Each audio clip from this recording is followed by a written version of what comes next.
Of Trinidad and Tobago, myself, my family, a Happy New Year to you and to all members of this honorable chamber. Let me start by thanking the Prime Minister for such innovative and such extraordinary measures that she has and that the Attorney General, on behalf of her, has brought to this House. Let me thank Senator Lewis for a really interesting contribution and for also acknowledging the youth in the Senate. In 2022, 599 murders. In 2023, 577 murders. In 2024, 626 murders. And in 2025, 369 murders. A 42% decrease only because of the Prime Minister, Mrs. Kamla Persad-Bissessar.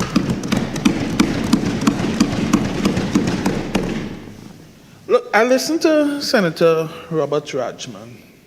I've listened to Senator Dan Paul. I've listened to Senator Faris Alwari, Senator Janelle John Bates, who's not here. And it seems to me as though the Prime Minister is a miracle worker. She has given the voice to people who once had PIP, who has said nothing about crime for the last 10 years. No measures, nothing. Nothing. And I want to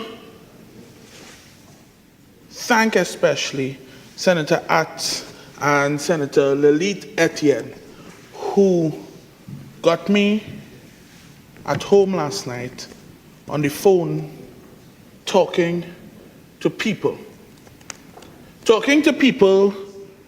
who this bill may very well affect. And I've paid attention to their contributions, and a recurring theme that has been a concern of this bill is stigmatization and inconvenience of communities and persons within the community. And when word got out that I was appointed to the Senate during this debate, well, you know, my phone couldn't stop ringing. Messages kept coming in. These were not strangers trying to meet me or trying to talk to me.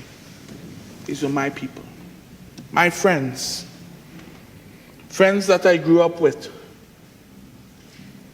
trying to get my attention. People that I had the same lunch with, played the same games with, the same laughs and the same cries. Mr. President, and when they reached out to me over the last couple of days, I made them a promise. I made a promise that I would speak when I stand here today, not over them, not about them, but for them.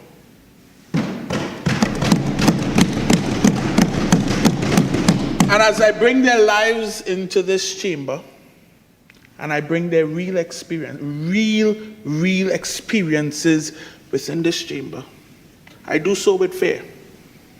Fear for their lives, fear for their families. So today, I'll be using names, but my friends' real names and identities will be protected. They will remain nameless. The fear is real. It follows them home. It sits with them at night and it shapes every choice that they make. Because of that same fear, the names of their communities also shall be left out and not spoken here today. Because saying the wrong thing on my path can lead to them being identified. Silence on my path with their names and their communities is protection. So today, the cost of speaking truth, their truth, Trinidad and Tobago's truth, means that my friend's anonymity will have to be acknowledged. I want to talk about my friend Jack. I will use Jack again. Jack is a protective name, right? Jack is from a hotspot area in Chaguanas, a crime hotspot area in Chaguanas. A place where violence is not an event, it is their daily life. Jack and I went to the same primary school. And yes, at that young Senator Lewis. We shared classrooms together before the streets tried to take his education from him. 2 nights ago, upon hearing my appointment, Jack called me. And his voice was very shaky. His voice was shaky. And through tears, he said, "Daniel, please, I feel invisible. I feel trapped. I'm voiceless. Please, please be my voice on this matter." So today, Mr. President, I am Jack's voice in the Senate. A young man, 28 years old, who lives and has lived all his life in a crime hotspot in Chaguanas. And as I listened to him, I realized I was not just hearing his pain. I was hearing years of survival pouring out all at once. I have heard my colleagues speaking abstract terms about lived experiences. Jack's experience is real experience. Jack lives in a small house with 3 brothers and 1 sister. He is the eldest child in the household. His mother leaves home before sunrise and gets home way beyond sunset. His father is absent ever since I know Jack. And without anyone asking, Jack had to become the man of a house at a very, very young age. Jack wakes up every day carrying adult responsibilities and has been so for years. To make sure his siblings eat before he eats.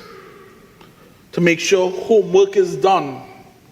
Make sure the doors are locked. And outside of that front door, Jack always anticipates a gang war. He has learned to drop to the floor when shots ring out at night and even in the day. He has learned which corners of his house are the best to hide so that he and his family might have a chance of survival when bullets start to fly outside. He has learned how to count the seconds between gunshots and silence. Jack told me about the nights when bullets will fly and his bedroom wall shakes. He told me about seeing bodies outside on the ground, left there as messages.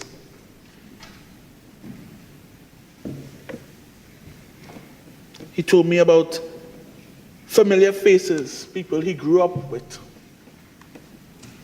Every day, being part of a reign of terror and intimidation in his community. Mr. President, Jack is not invisible to the gangs. The gangs are not invisible to Jack. They watch Jack. They know his fear. They're aware of his desperation.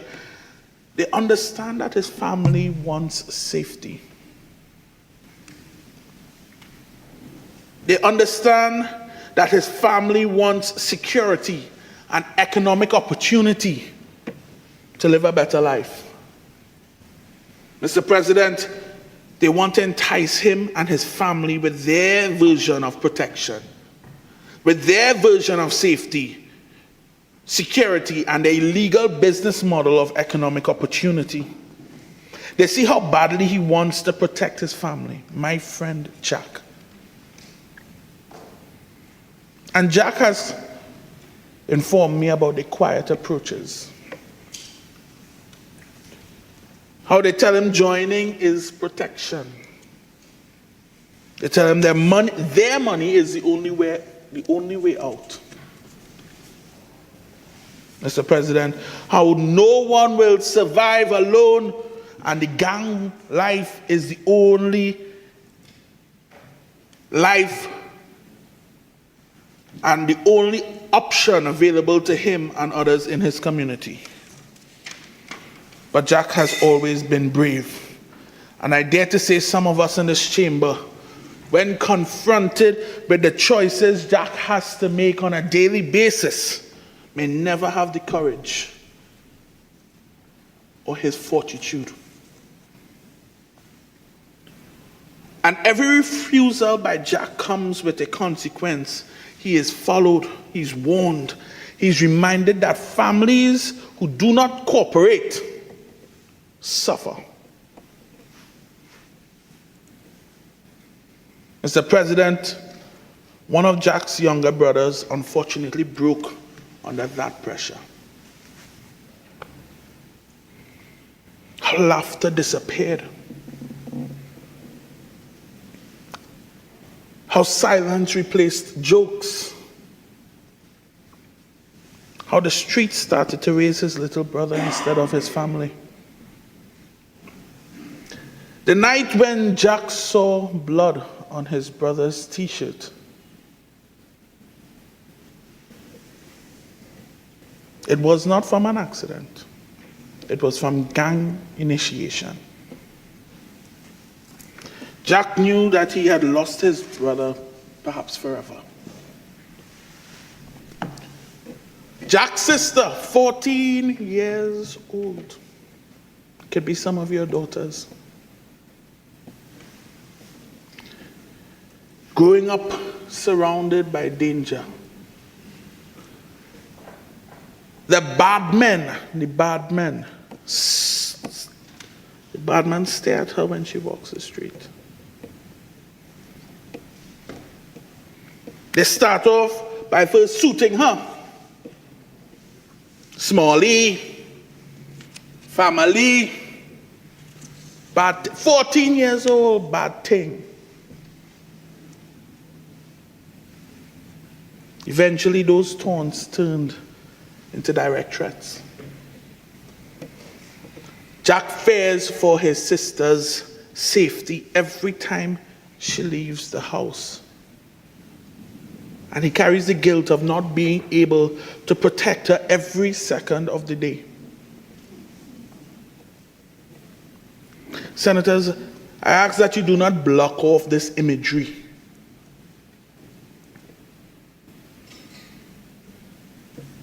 Picture Jack afraid to speak to the police because merely being seen with law enforcement officers, Mr. President, can get you killed and your house burnt down.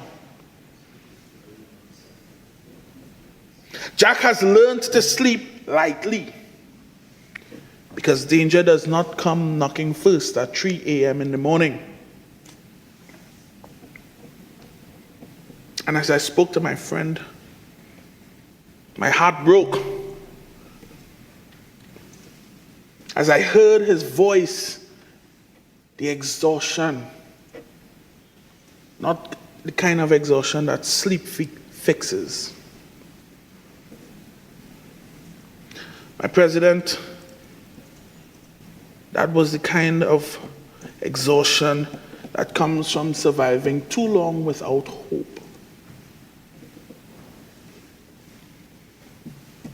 I promised Jack, Mr. President, that I would use his words today and report to this honorable chamber faithfully and allow his words to echo.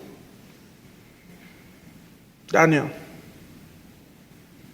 and I quote, Daniel, I'm trying so hard not to become this. I want out, but everywhere I turn, it feels like a dead end. I am scared that one day my own street will decide for me. I'm scared for my family. I want hope. People don't understand what persons like us have to live through every day and every night. People don't understand what strong decisions and strong measures. We don't need talk and talk and talk, unquote. Mr. President, Jack does not want power. He does not want blood money. He does not want his siblings to visit his grave. Jack simply wants what so many of us takes for granted every single day. To grow old, to live without fear, to escape a life that he has never chosen. Jack told me something that stayed with me long after the call has ended. He said to me, Daniel, there is only one time that my chest stops tightening. Only one time my house breathes. Jack said the only time he feels peace is when the police are in his area. When patrol cars park outside, when the lights are on, when the uniforms are visible. He told me that when the police are there, the gunmen disappear. The whispers stop. The bad men in their cars stop driving up and down his streets, and the fear quiets down, if only for that precious short time. The only time he does not sit up and wake up to listen to footsteps. The only time he allows himself to choose breath. This is the only time when my friend Jack can close his eyes comfortably, when the police is around. That is when Jack feels protected. That is when he feels like the adults has finally showed up and his family is not vulnerable anymore. He said, Daniel, when police are on my block, the streets behave. He told me that is the only time he feels like he might survive another day without becoming the darkness that has surrounded his community for those short, precious moments when the police are there. For Jack, police presence is not harassment. For Jack, police presence is not oppression. It's not relief. It is not oppression. It's not harassment. It is a relief. It is the difference between sleeping and staying awake all night. It is the difference between hope and despair, between a child surviving and a child being recruited.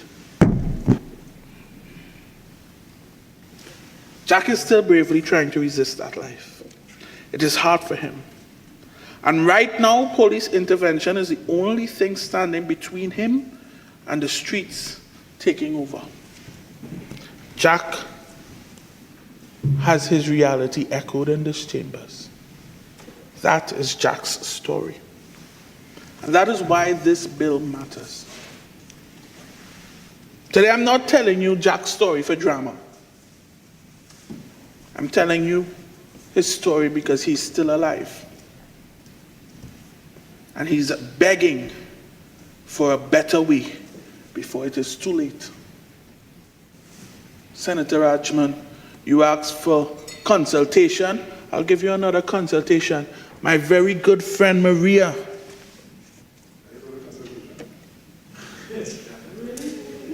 Yeah, look. Judas. No.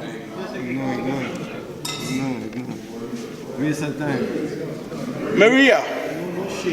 No relevant. Maria, a young woman from a gang hotspot. A young woman from a gang hotspot in northwest Trinidad. My friend, whom I have known for about 10 years.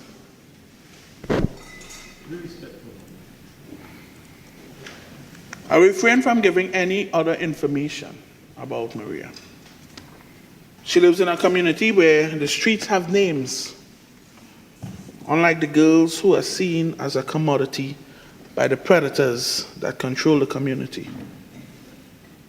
The girls are regarded as territory.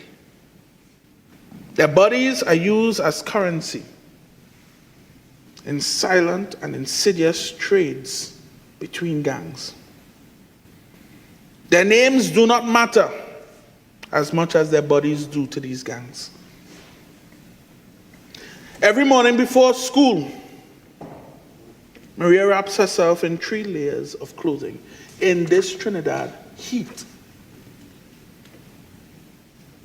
Because last month, a man twice her age leaned out of a passing car and said, and I quote, Mr. President, "You're right now, baby, we're watching you," unquote.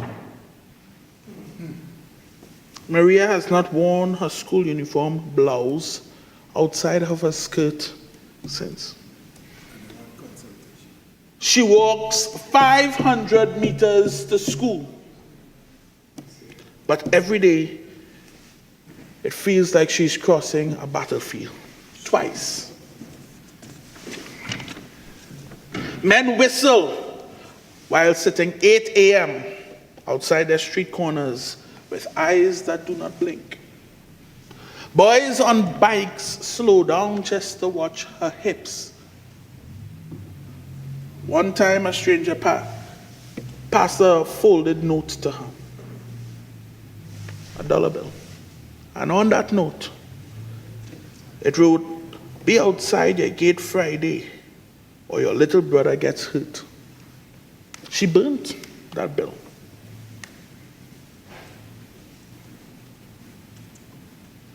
She burnt that bill.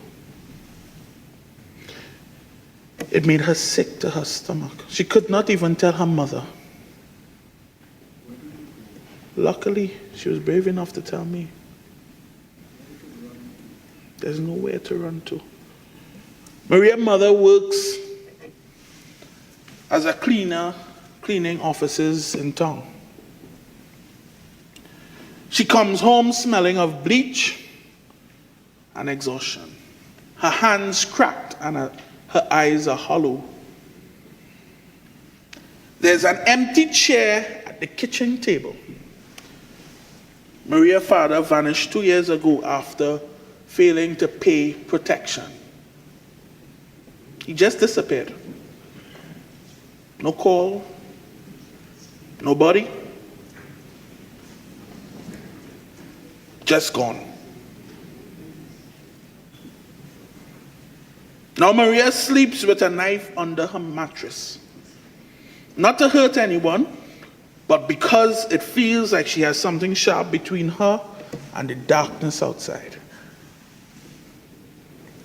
Last Carnival Tuesday, while other girls wore feathers and glitter and enjoyed freedom and dancing unmolested, Maria stayed inside with her curtains down, crying, because for her carnival has always been a celebration enjoyed by the lucky ones. During Juve, Gang members roam alleys. And last year she said that a 12-year-old from 2 blocks over was dragged behind an old house and left bleeding in the mud. Maria heard her mother say, and she relayed to me, they don't rape children anymore, they recruit them. Maria has been followed home 3 times this month. Once a man in a white B14 idled outside her gate for 2 hours, engine running, lights off. Senators, I ask that you picture this. Picture yourself in Maria's shoes. Mr. President, another time someone threw a brick through her window with a condom wrapped around it. 3 a.m. in the night, Maria is cleaning broken glasses, crying. That silent cry, not to wake her brother. At school, the teachers call her distracted. They do not see how she flinches when her male classmates laugh too hard. They do not understand why she refused to use the bathrooms in the school because the doors do not lock. 2 weeks ago, Maria saw her best friend, 18 years old, standing on a street corner at midnight in clothes she'd never worn before. Tight jeans, red lipsticks, hair straightened. My friend could not bear to look at her, Mr. President.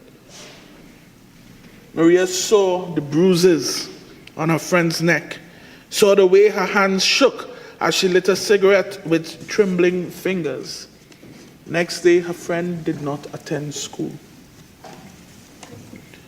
The day after that, Maria heard whispers that she was with, and I will say, so-and-so gang name. She was with them now. Maria's friend heard she now pays her rent in favors.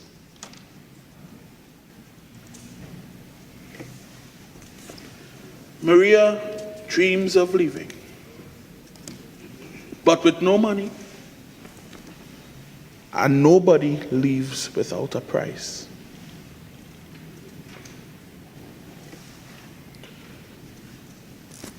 Mr. President, Maria said to me,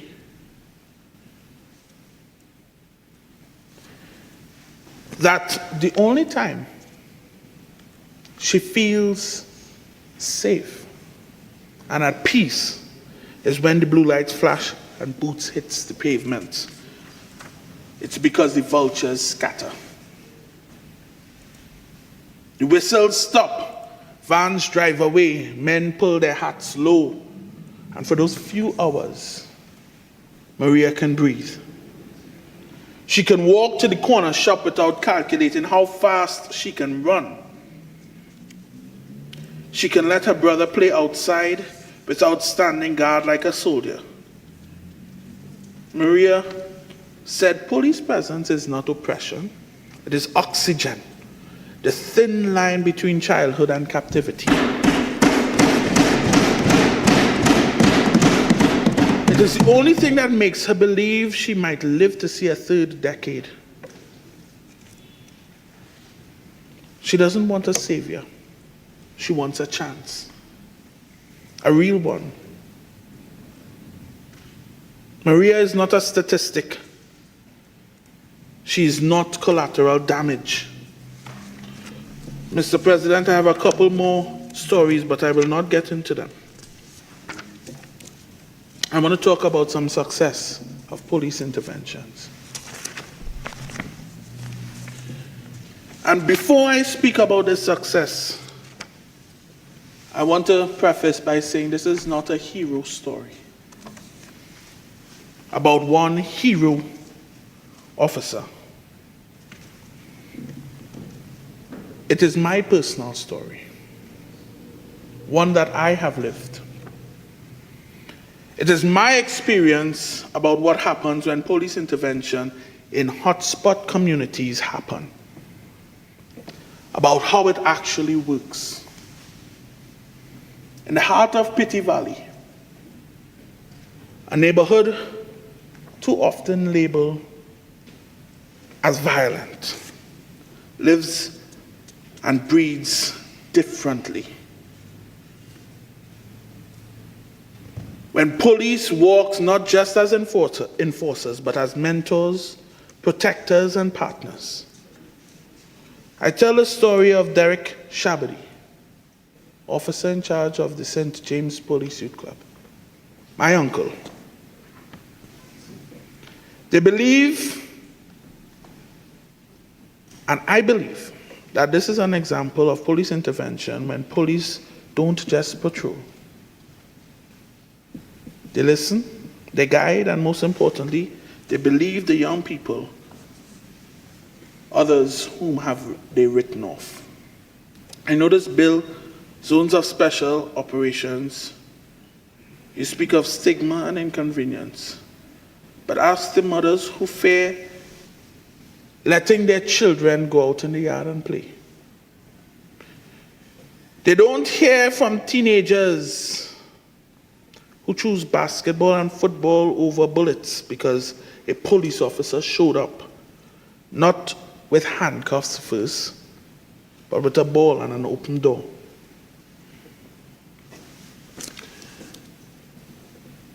So yes, Zozos will bring disruption. But for the residents of Pity Valley, the greater disruption is living in silence while gangs rule their streets.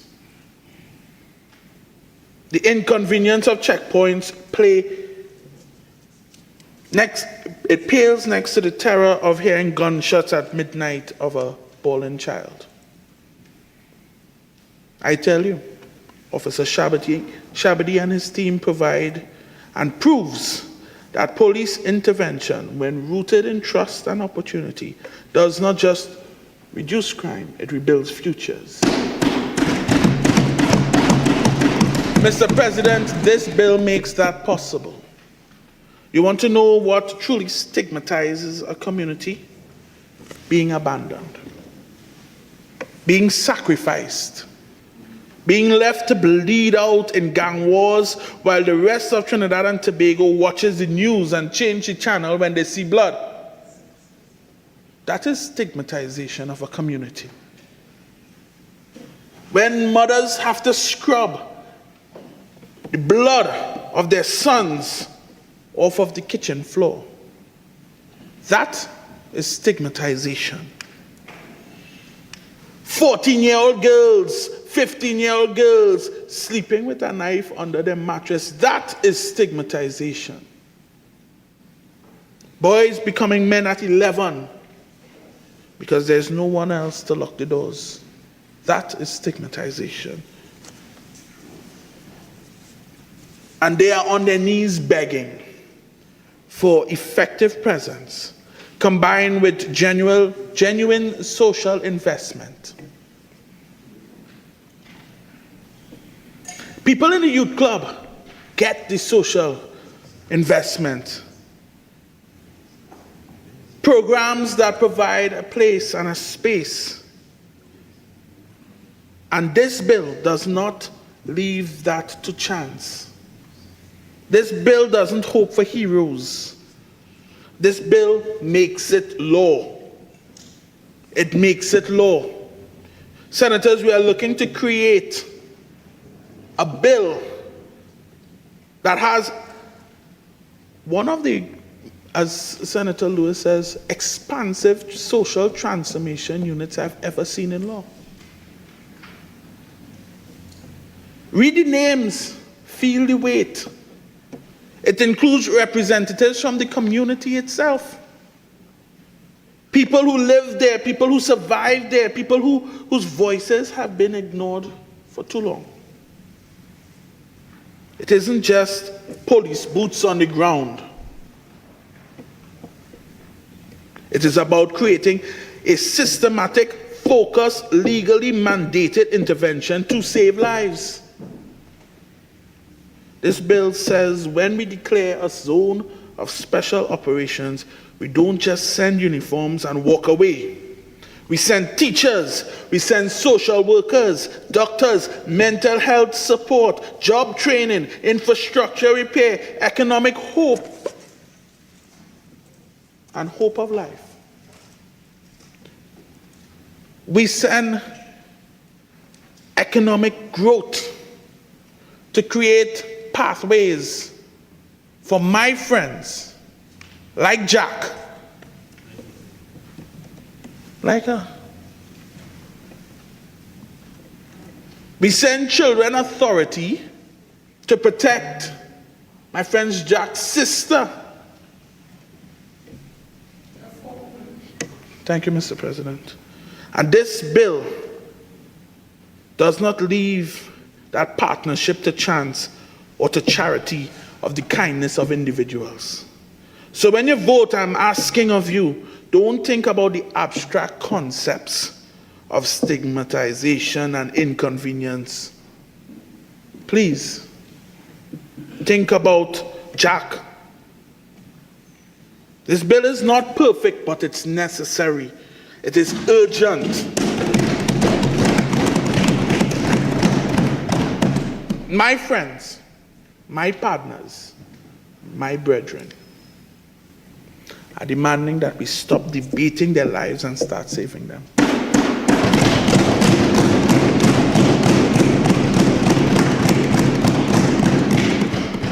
And Mr. President, as I close, I want to make mention to Isaiah 11:16. Our good Father will help me with this. This Bible verse is centered on the theme of Israel's restoration. Today, we are focusing on Trinidad and Tobago's restoration. Isaiah 11:16 says that a little child shall lead them. So on behalf of all the young people I've spoken for today, I say most humbly to the Senate, this bill will give them hope that they have desperately yearned for years. Let us make this a reality. Mr. President, thank you.